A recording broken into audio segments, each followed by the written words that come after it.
अस्सलाम वालेकुम। Kitchen with Mehru में हाज़िर हूँ एक और नई रेसिपी के साथ।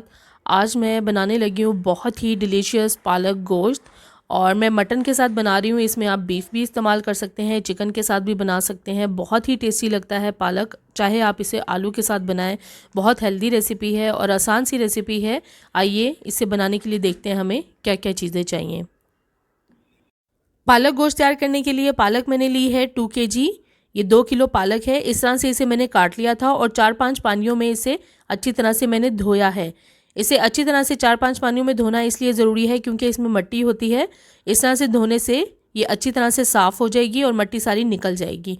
अब इसमें मैंने 1/2 लीटर पानी डाल दिया है और इसे मैं ढक कर पकने रख दूँगी। इसे तकरीबन 60% तक मैं गला लूँगी, मुकम्मल तौर पर नहीं गलाऊँगी। पालक गोश्त तैयार करने के लिए हमें बाकी जो चीज़ें चाहिए उनमें 1/2 kg मैंने ये गोश्त लिया है और बोनलेस है, मटन है। आप इसमें बीफ भी इस्तेमाल कर सकते हैं। गोश्त को अच्छी तरह से मैंने साफ़ करके धो लिया है। इसे धोने और साफ़ करने की वीडियो ऑलरेडी मैं अपने चैनल पे शेयर कर चुकी हूँ। ऊपर आई बटन को क्लिक करके आप देख सकते हैं, जिसमें मैंने गोश्त को अच्छी तरह से धोने और साफ़ करने का तरीका बताया है, जिससे गोश्त की स्मेल और ब्लड बिल्कुल ख़त्म हो जाएगा और पकने में बहुत टेस्टी होगा। ऑयल मैंने 1/2 कप लिया है। ऑयल या घी आप कुछ भी इसमें इस्तेमाल कर सकते हैं। ऑयल या घी आप अपनी मर्ज़ी से कम ज़्यादा डाल सकते हैं।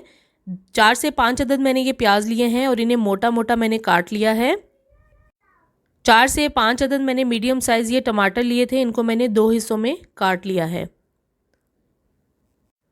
2 से 3 टेबलस्पून भर के मैंने लहसुन अदरक पेस्ट लिया है। नमक इसमें आप हस्बे जायका रखें, जितना आपको नमक पसंद है उसके हिसाब से कम ज़्यादा आप डाल सकते हैं। धनिया पाउडर मैंने लिया है 1 + ½ टीस्पून। ज़ीरा पाउडर 1 टेबलस्पून भर के लिया है।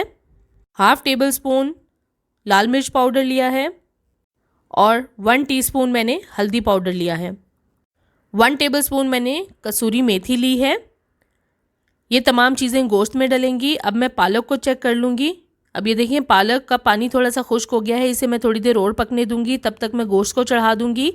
गोश्त को मैंने कुकर में डाल दिया, साथ ही इसमें प्याज डाल दिया है, टमाटर डाल दिया है, लहसुन अदरक पेस्ट, हल्दी पाउडर, धनिया पाउडर, लाल मिर्च पाउडर, नमक, ज़ीरा पाउडर,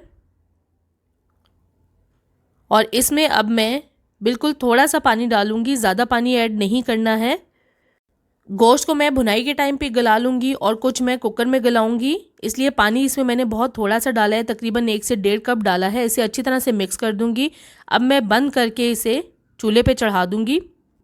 1 विसल होने के बाद इसे मैं 20 से 25 मिनट पकने रख दूंगी। अच्छी तरह से ये पकता रहेगा। अब 20 से 25 मिनट हो चुके हैं, मैं चेक करूंगी। ये देखिए पानी थोड़ा सा खुश्क हो गया है। अब मैं फ्लेम दोबारा से ऑन कर दूंगी और इसको थोड़ा सा मैं मिक्स कर लूँगी। इस टाइम पे आके मैं पालक को भी चेक कर लूँगी। अब ये देखिए पालक का पानी भी थोड़ा सा खुश्क हो गया है।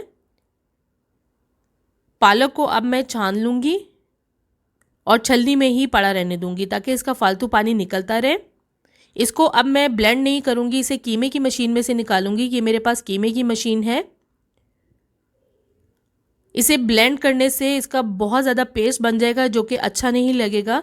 ये 2 किस्म के कीमे की मशीन में ब्लेड होते हैं, मोटा कीमा करने के लिए और बारीक कीमा करने के लिए। मैं इसमें बारीक वाला यूज़ करूँगी। मशीन में ये तमाम चीज़ें मैं लगा लूँगी और इसमें से मैं पालक को पीस लूँगी। कुछ लोग पालक को जूसर में ब्लेंड करते हैं। आप चाहें तो इसे कुंडी में पीस लें या फिर आप इस तरह से कीमे की मशीन में से निकाल लें। इससे पालक का पेस्ट नहीं बनेगा, थोड़ी मोटी मोटी रहेगी। ब्लेंड करने से इसका पेस्ट बन जाता है और वो बिल्कुल भी अच्छा नहीं लगता है। अब इस पालक को मैं कीमे की मशीन में से निकाल लूँगी। इस तरह से मैं पालक डालकर मशीन में से निकालती रहूँगी और जो पालक निकलेगी उसे भी मैंने छलनी में ही निकालना है, ताकि इसका जो थोड़ा बहुत पानी है वो छलनी में से निकल के बाउल में जाता रहे। इस तरह से बहुत आसानी से पालक पिस जाती है। अब ये देखें इसका जो फालतू पानी है वो छलनी में से निकलता रहेगा।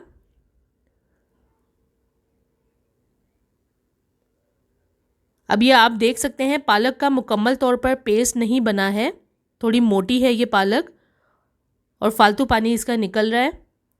अब मैंने गोश्त को बड़े बर्तन में ट्रांसफ़र कर दिया है। इसकी इस टाइम पे आके मैं भुनाई करूँगी अच्छे से। फ्लेम मैंने ऑन कर दी है। अब इसमें मैं ऑयल ऐड करूँगी। आप ऑयल या घी कोई भी चीज़ इसमें डाल सकते हैं। गोश्त की अब अच्छे से मैं भुनाई कर लूँगी। अब मैं इसकी मीडियम से थोड़ी हाई फ्लेम पे भुनाई कर लूँगी। थोड़ी सी भुनाई करने के बाद इसमें अब पालक ऐड करूँगी। अभी गोश्त में थोड़ा सा पानी मौजूद है, इस टाइम पे मैंने पालक डाल दी है। अब पालक और गोश्त को अच्छे से मैं भून लूँगी। पालक को मुकम्मल तौर पर मैंने गलाया नहीं है। इस टाइम पे आके मैं इसमें कसूरी मेथी ऐड करूँगी और थोड़ा सा मिक्स कर लूँगी। साथ ही इसमें मैं 4 हरी मिर्चें डाल दूँगी, कटी हुई या साबुत आप किसी भी तरह डाल सकते हैं। 5 से 6 मिनट इसकी मीडियम फ्लेम पे मिक्स करते हुए भुनाई करूँगी और इसे अब मैं ढक कर पकने रख दूँगी तकरीबन 3 से 4 मिनट। 3 से 4 मिनट के बाद अब ये देखें थोड़ा थोड़ा इसमें तेल निकलना शुरू हो गया है। इस टाइम पे आके मैं दोबारा से इसकी अच्छे से भुनाई कर लूँगी ताकि तेल अच्छे से निकल आए और गोश्त और पालक अच्छे से भुन जाए।